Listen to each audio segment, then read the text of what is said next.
Hi, Hey, what's up? we're Yvette and Ruben with our Borderless Travels, finding our way across different borders, sharing our successes, Experiences? experiences, and challenges. Today, we're going to show you 4 easy steps to obtain your dual citizenship. Specifically, Ruben's process of Mexican citizenship and the US citizenship. We've narrowed it down to the 4 easy steps.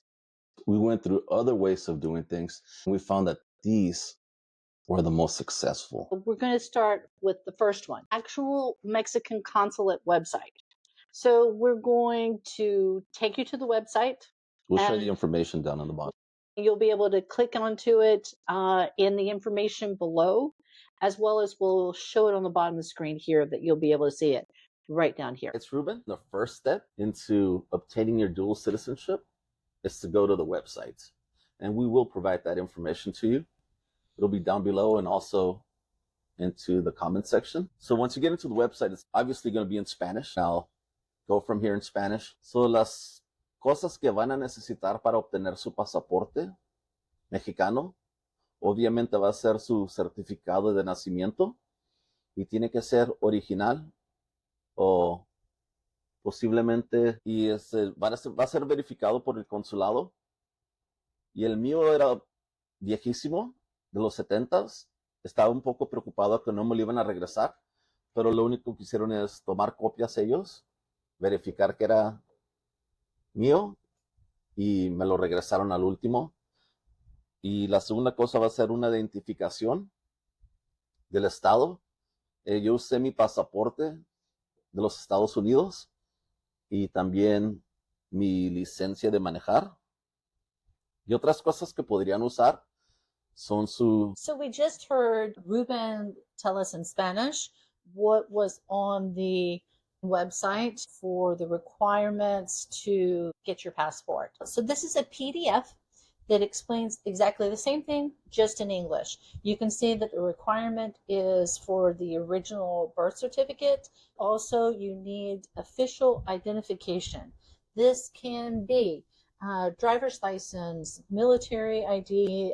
It could be any form of a government ID, like a state ID. It could be a passport, current or out of date. These are the things that you need to bring with you to get your passport. Step 2, we're going to show you the documents. What are the documents that are needed? Hi, this is Yvette. And Ruben. We're on to step 3. So the example of the document that you see in front of you is Ruben's very old, but very original. Yes. Birth certificate. This is an original official document. I mean, obviously yours might look different, especially if you're younger than I am. This is from 1971. Okay, let's go into the identifications that you can choose. These are examples of 3 different types of identifications that you can have with you when you go to the consulate. Yeah, and these were accepted as forms of ID. Yeah. So you can see this passport is out of date. You've got the driver's license from Texas, and you've got Ruben's military ID card. So all 3 forms of identifications were accepted. So anything that looks like that, as long as it's an official government form of ID.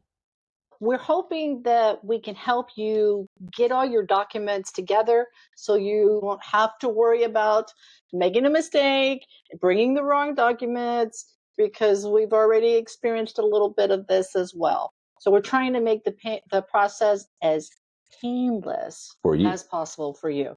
But the key thing to remember is that patience is everything. Expect a full day. Even if you think your appointment's at 8:15 in the morning, they might open late. Last time we were there, I think it was almost 9 o'clock before. The third step that we're going to show you is how to set up the appointment. We're going to do right now is called the Mexican Consulate to set up an appointment. So you'll be able to hear the entire process as it's happening. The great thing about this one is that you'll get to hear it in English. This may be simpler, but they only have set hours from 8 a.m. to 8 p.m. That's Eastern Standard Time. Your information or disclosure information one of the for privacy. Press 1. Schedule an appointment to obtain a passport in Mexico. Press 2. If you want in the United States. information about the privacy announcement, press 0. We are in the United States, but there might be people calling from Canada. It's a zip code where you live, not where you think you want your appointment to be in the city. 1, 2. It is correct. Press 1. We remind you that scheduling an appointment does not guarantee the document that you're requesting is going to be issued. Please have in your hand your documents, paper, and pencil. If you wish to obtain information and schedule an appointment to use procedure for a passport, a consulate ID, or to request voting credentials, press 1. If you wish to obtain information and schedule So we want to schedule a passport. Appointment for a passport.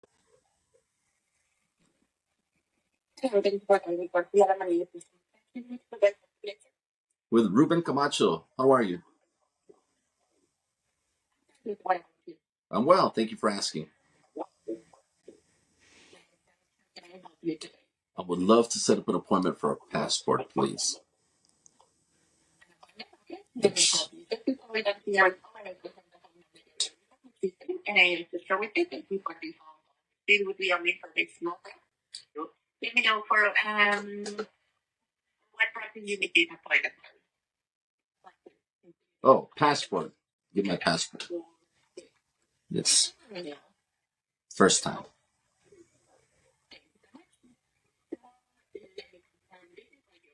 Yes, ma'am.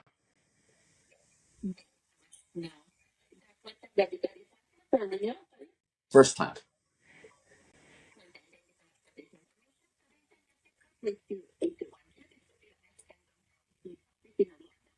We got this main this technology type on my area to go you know, and at the time we checked some available equipment. Maybe would you like to do that? Starting on February 12th. Do you have any other dates?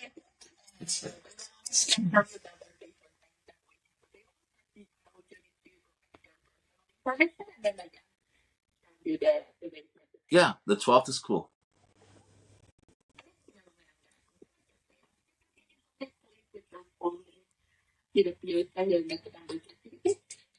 Ruben Camacho Chavez. Chavez.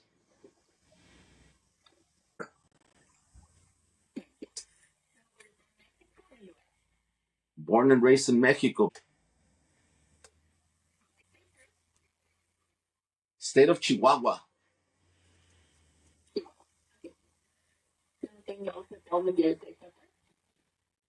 July 27, 1970. That's it. The alternative is going to be for Ruben Camacho Chavez, born on 1970, July 27th in Chihuahua. Yes, the city is Juarez, the state of Chihuahua.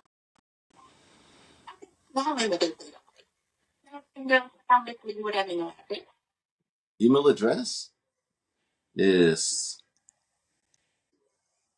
at Hotmail.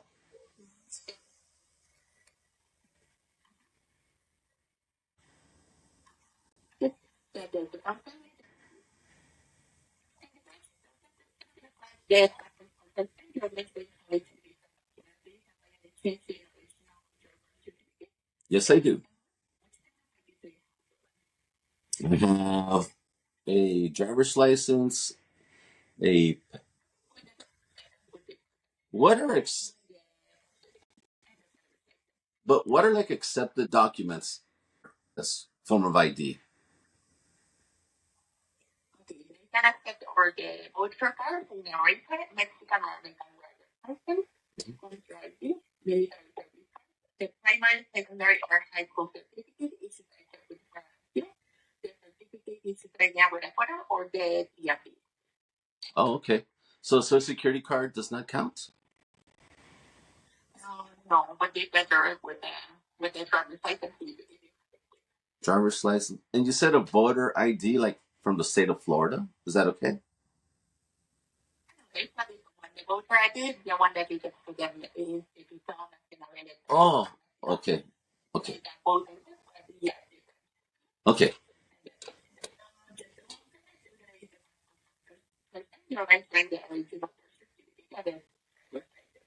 Now, for this one, it depends on which one you're going to pick. The one for 3 years will cost 99.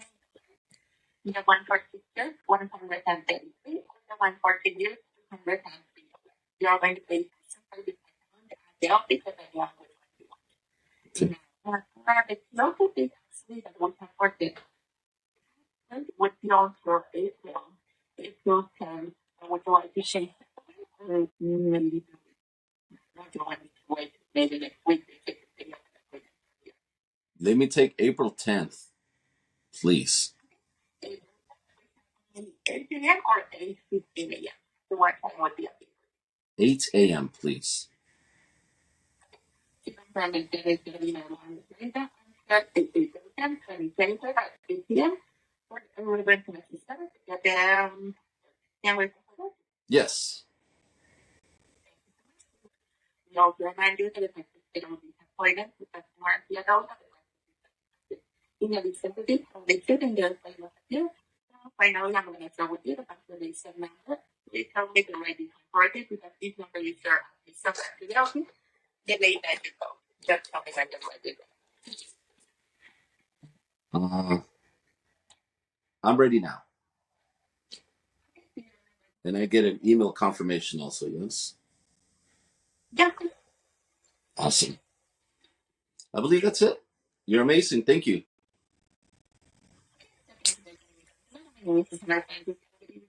You too, ma'am. Bye.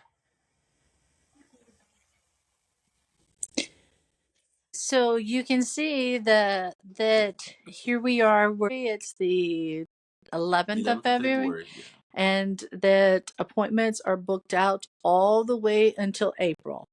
All right, we're going to show you our hack. So Ruben and I have an insider's hack on how you can expedite your appointment.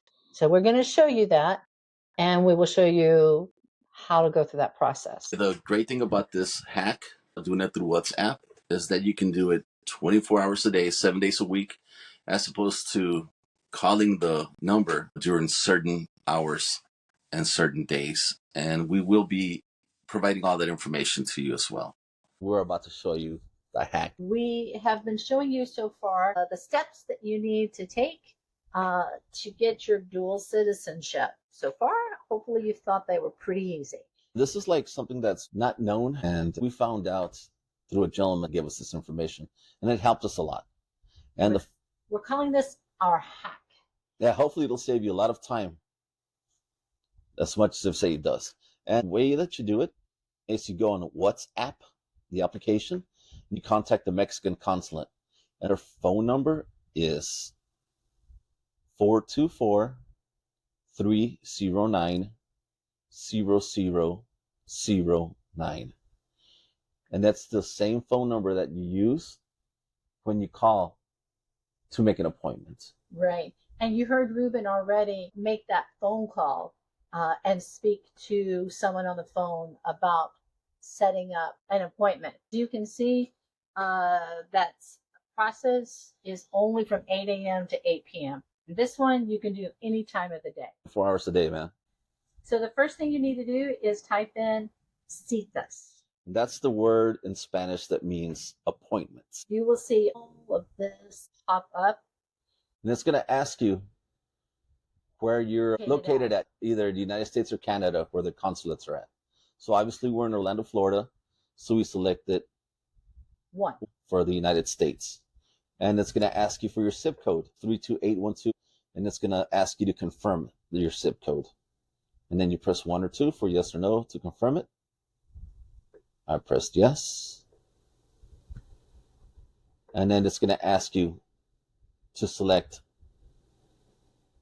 if this is where you want to do your appointment, the city of Orlando. Now, sometimes this changes. We have set up other appointments for other people other than Ruben for getting passports. And there have been mobile locations. There have been other things that have popped up for the Orlando consulate. So even Miami popped up one time. So keep checking back in.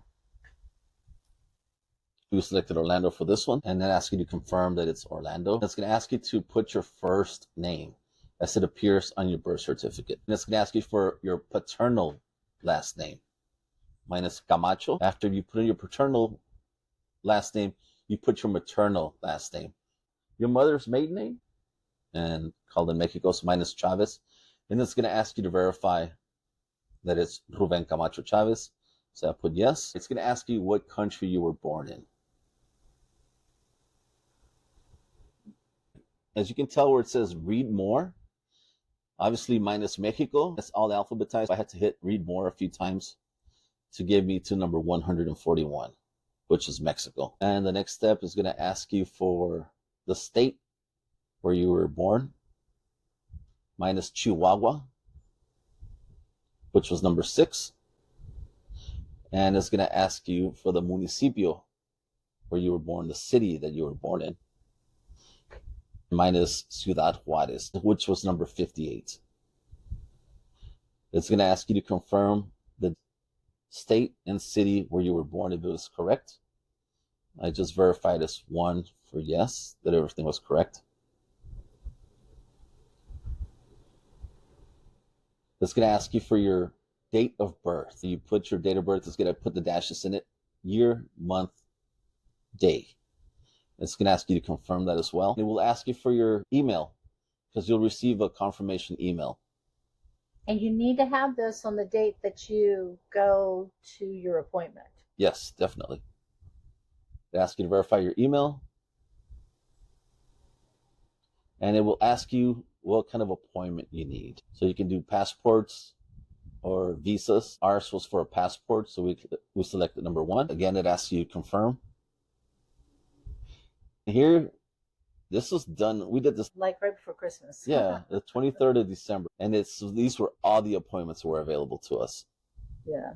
So even now, when we listened to you, heard that it wasn't until April, and we thought, oh my gosh, that was a really long time. But you can see, even in December, that we waited almost 6 weeks before our appointment. So yes, don't worry, you'll get in. Check constantly. And they'd ask you to choose a time for your appointment. It's always going to be in the mornings. Again, it asks you to verify the information, and it gives you a verification number.